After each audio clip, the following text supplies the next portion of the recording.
नमस्कार मित्रांनो राज्याची मंत्रिमंडळ बैठक ही पार पडली आहे। या बैठकीमध्ये शेतकऱ्यांसाठी महत्त्वाचे निर्णय घेण्यात आलेले आहेत। तसेच आशा स्वयंसेविका, अंगणवाडी सेविका, गटप्रवर्तकांसाठी सुद्धा काही महत्त्वाचे निर्णय घेण्यात आलेले आहे आणि मेंढपाळांसाठी आणि दिव्यांग कर्मचाऱ्यांसाठी सुद्धा काही महत्त्वाचे निर्णय यामध्ये घेण्यात आलेले आहेत।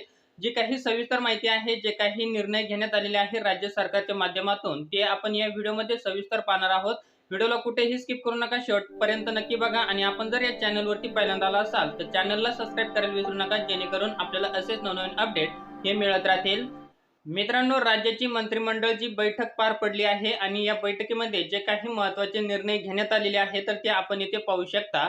शेती पिकांचे नुकसान ठरवण्यासाठी अद्ययावत प्रणाली लवकरच विकसित करण्यात येणार। प्रणाली सुरू होईपर्यंत प्रचलित पद्धतीने नुकसान भरपाई ही वाटप केली जाणार आहे। तसेच मित्रांनो, आशा स्वयंसेविका, अंगणवाडी सेविका, गटप्रवर्तकांना आता अपघाती मृत्यू झाल्यास 10 लाख रुपये, अपंगत्वासाठी 5 लाख रुपये सहानुग्रह अनुदान देण्याचा निर्णय या ठिकाणी राज्य सरकारने घेतलेला आहे।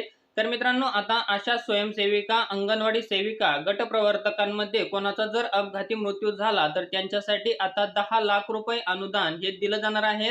तर मित्रांनो, दिव्यांगांसाठी म्हणजे अपंगत्वासाठी आता 5 लाख रुपये अनुदान या ठिकाणी देण्यात येणार आहेत। तसेच आता मेंढपाळांसाठी असलेली राजे यशवंतराव होळकर महामेश योजना सुरू राहणार। इथून पुढे सुद्धा ही योजना आता सुरू राहणार आहेत।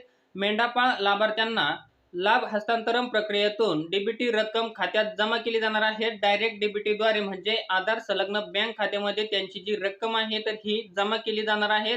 त्यानंतर आता दिव्यांग कर्मचाऱ्यांना 30 जून 2016 पासून पदोन्नतीसाठी आरक्षण हे लागू करण्याचा निर्णय राज्य सरकारने घेतलेला आहे।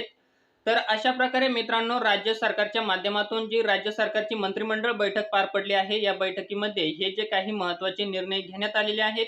तर तुम्हाला हा व्हिडिओ आवडला असेल तर चॅनलला लाईक, शेअर, सबस्क्राईब नक्की करा। पुन्हा भेटूया अशाच एका नवीन व्हिडिओमध्ये। तोपर्यंत धन्यवाद मित्रांनो। जय हिंद, जय महाराष्ट्र।